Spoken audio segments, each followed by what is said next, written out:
Welcome to Therapy Unlocked, where we discuss all things therapy from an unlocked perspective. I'm Emily Huffman, and I'm here with Katrina.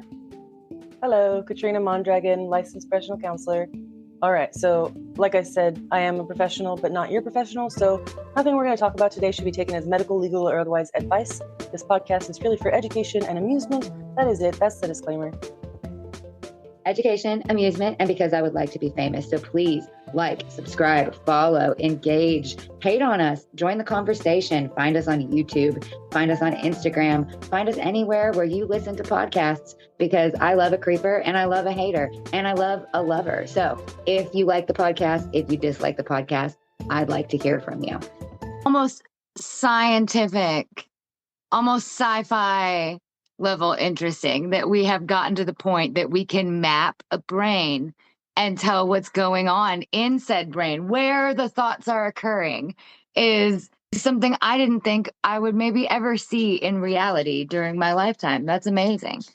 So I think that it goes pretty easy into what I was thinking here, which is that why, if feelings are not facts, do they feel so real?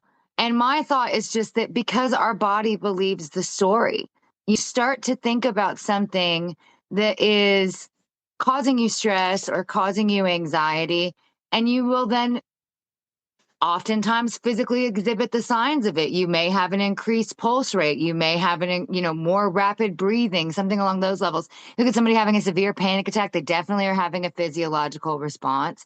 Our body is believing that story coming But also, from. the feeling is real. The Mhm. physiological sensations associated with that feeling is 100% happening. Right. So the joke or the thought, not the joke, but the joke that comes to mind is that I was speaking with one of my teenagers, and I said, unfortunately, my brain cannot tell the difference between the microwave alarm and a bomb going off. So I do like to stop it right before it gets to zero. I don't like that microwave alarm sound. It does feel like a bomb is going off, So there is no reality.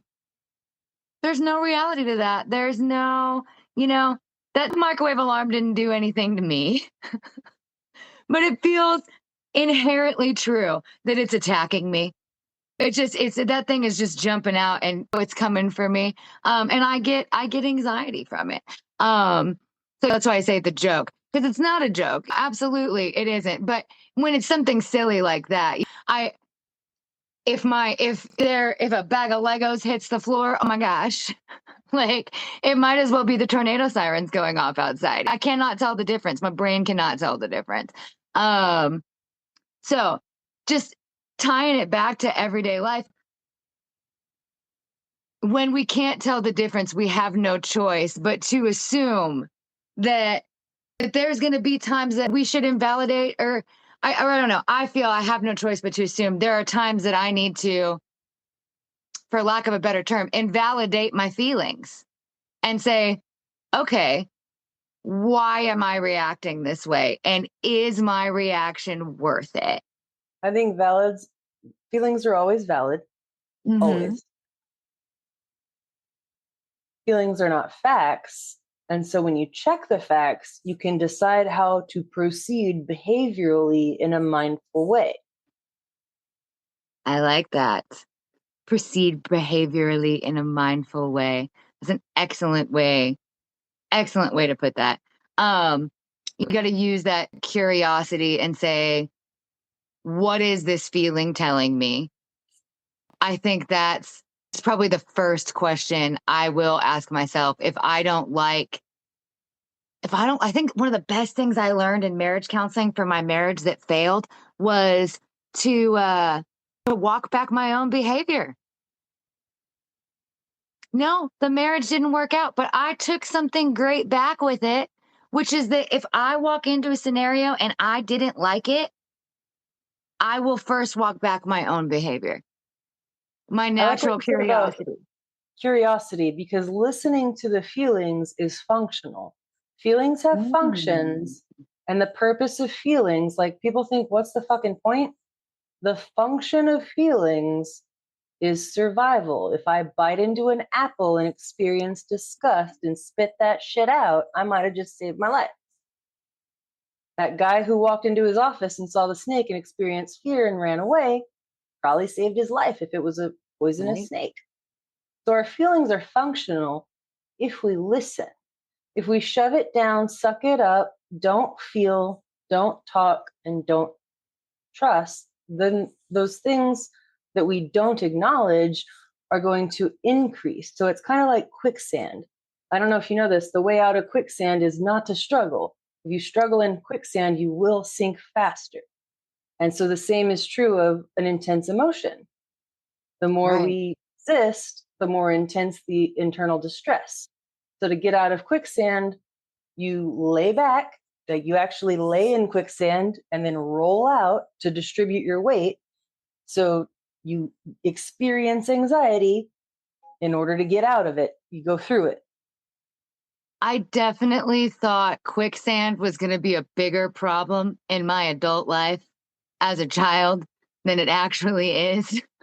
Like, I was sure that I was going to be encountering quicksand because it really felt like every adult let me know what to do if I did encounter quicksand. So, like, I heard way more about what to do if I encountered quicksand than what to do if I encountered anxiety. But you're right. It's very similar. I mean, you have to go through it. What we repress, we must address is probably my phrase of 2025. Who said that? Did you say that or who said that? I don't know where it came from. I've seen it before though, so I don't know where it originated. But what we repress, we have to address.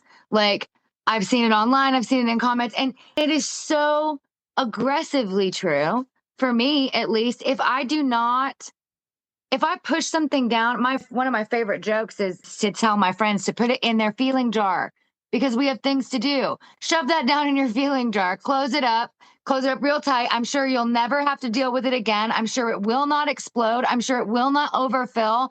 It will be fine. Pop that feeling jar open and shove it in there and just don't think about it anymore. But that's unfortunately, we will have to address those things that we shove in our feeling jar and it will explode, usually at the most inconvenient time, too. Right. Oh, it's never like, oh, I have nothing to do on a Sunday afternoon. Maybe I should process my trauma. It's always like, I'm in the checkout line at the grocery store and my card declined and I heard someone yelling and, oh no, I have big feelings. It's very inconvenient. You think you are pushing your feelings down to handle them at another time or a better time, or maybe you just think they'll go away. They will not. They just keep living there. Speaking of big feelings, like, big feelings does not mean backsliding. A lot of times I hear, I've lost all my progress. This happened or that happened. And it sounded like a big emotion. Yeah. And just because we have big feelings doesn't mean we've lost the progress that we've gained in whatever healing process we're going through. That's such a fantastic point. I think a lot of the time people almost seek forgiveness for having feelings in the first place. Thank you for joining Katrina and I on Therapy Unlocked as we continued the conversation surrounding our feelings and facts and how we interpret the data. We look forward to new conversations with you. You can join Therapy Unlocked on most major streaming platforms, and we are also available on YouTube and Instagram. We hope that you will like, subscribe, follow, and join the conversation. Thank you so much for joining us today, and we'll see you again next week.